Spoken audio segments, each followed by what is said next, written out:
Now we're going to look at Chapter 5, Physical Education Programs and Professions. What does a physical education teacher do, and does physical education take place only in schools? By definition, physical education is limited to activities that occur in schools.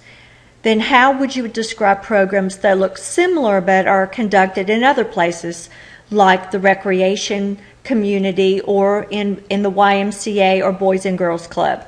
Could a youth sport or outdoor education program offer physical education? If physical education can occur beyond what we do in schools, then why do we need it in schools? School physical education is widely supported among all organizations and the federal government. Yet, how prevalent is physical education on a daily basis in school? Why are we cutting it? If it is so important to everyone, then why do we see it shrinking? When we look at programs, what do you see as some of the common threads and features that run through really strong physical education programs in elementary, junior high, and high school programs? A supportive administration definitely is the first thing. Few teachers have duties related to coaching. We know that if you're a coach and a physical education teacher, then your time is split up between the two. And you also need strong leadership among the teaching faculty. That means your principal has to be very supportive of physical education and other classroom teachers. So when we look at a statewide approach, in North Carolina, we involved the Pepsi reform efforts, the inside out rather than have change imposed from the outside. So you look at the physical education from the inside rather having the outside influence. Curriculum of choice. You choose a curriculum. An example would be sport education. Another one would be a movement education or a venture education. Why would you choose that curriculum? In 2004, a Child Nutrition Act was reauthorized. This required school wellness and school wellness policies. And it had to include goals for nutrition education, physical activity, and other school-based activities that are designed to promote schoolness wellness. That means after-school activity classes as well. Physical education teacher as physical activity directors. The positive consequences of the School Nutrition Act was increased focus on creating physical activity opportunities beyond the physical education lessons. In other words, we include physical activity in recess and before and after school programs and during classroom breaks. Basis for the Let's Move campaign of Michelle Obama. What makes these programs work? First of all, a physical educator or a group of physical education, they must be leaders in this. Through different, each program, though different, each program stands for something specific. Programs not only look exciting, but are exciting for students. Perhaps the most important thing is that you have to have support from administrators. And again, few of the teachers have commitments other than teaching physical education. Some technology in physical education. We have the heart rate monitors, the pedometers, which are the little devices that you wear on your waist that counts how many steps you take per day. The web, of course, is a source of information for planning, online degree programs and training, videotaping of teachers, and game bikes, the Wii, those type of things. So technology has come a long way in our physical education program. What do physical education teachers really do? First of all, they plan lessons, they plan units, and they plan the whole curriculum. They plan for equipment and the replacement, the facility use, the field trips, the special events. They manage not only group of students, but also the use of parents, teaching aides, student helpers, and equipment inventory. They collaborate with other teachers, school administrators, parents, activity professionals. They collaborate in the community and university faculty members. They continue professional development through reading professional journals. They attend conferences, staff development programs, and professional contacts at other schools and in the community.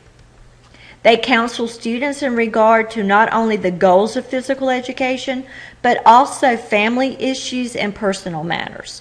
They represent their schools, the physical education profession, and the teaching profession in general. They're expected to be knowledgeable and behave in ways consistent with the professional role. In fact, they need to be in physical shape, physical condition shape. They should be demonstrating the role of the importance of physical activity and proper diet. If you want to know a day in the life of two teachers, you can read about the story of Jay and Joan on page 106 in your book.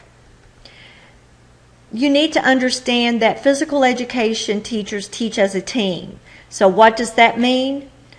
It means that they collaborate. It means that they team teach. It's important to be able to teach as a team because physical education classes are very large in comparison to other classrooms. So we have differences among states in preparing to be a physical education teacher. You are licensed only in that state. The level of certification is either K through 12, and that's the way it is here at Austin Peay. Some certifications are K through 6, and some certifications are 7 through 12.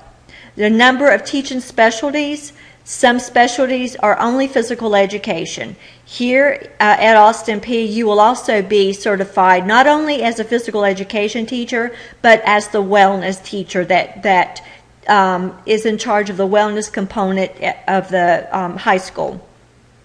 The amount of field experiences, your pre-teaching experience, the practical, and then the student teaching. Here again at Austin Peay, you go into your residency 1, which are still taking classes, but you are on site at a school, and then residency 2, which is your actual student teaching.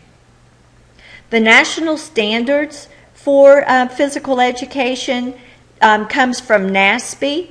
They're the ones who kind of set the standards, and then the state actually has their own standards, and they take their standards from the NASPE standards. So the national standards for beginner education include teachers are licensed, again at the state level. Each state differs somewhat in requirements for the programs to be allowed to teach, and they all have kind of reciprocal agreements. National standards for physical education teachers, the National Board of Professional Teaching Standards, which is more of a national certification versus a state certification. It is the highest benchmark for teacher quality, including physical education. They have other national board. You can have it for English or math or any of your other classroom majors. Certification in teaching adapted physical education, even though you will be teaching students with disabilities in the classroom in physical education, there is actually a special certification in adapted physical education. So what does it mean to be a qualified adapted physical education teacher? It differs in requirements. A third of the states offer validation endorsement of adapted physical education and adapted physical education national standards. So when you actually take the adapted physical education course here at Austin Peay, we will go over a lot of these standards. Building a vision for the future. You want your students to adopt a value of being physically active. And so what is needed? The right instructional strategies, an inviting and supportive environment, a learning climate, alignment across school levels, and also knowing that you as a physical education teacher, you are not alone. So an overview of some programs, a very special, important programs usually need extra effort, leadership from individual teachers, departments, to be both started and maintained. Your movement education program are very important. However, we usually just see them in elementary grades, but middle school and high school can certainly benefit from those programs. The physical dimensions curriculum usually is targeted at the high school level. The Spark, which you are going to be looking at a video of an overview of the program, is validated at a national diffusion network of the U.S. Department of Education. The Skill Themes curriculum involves teacher questioning and student exploration. This concludes Chapter 5.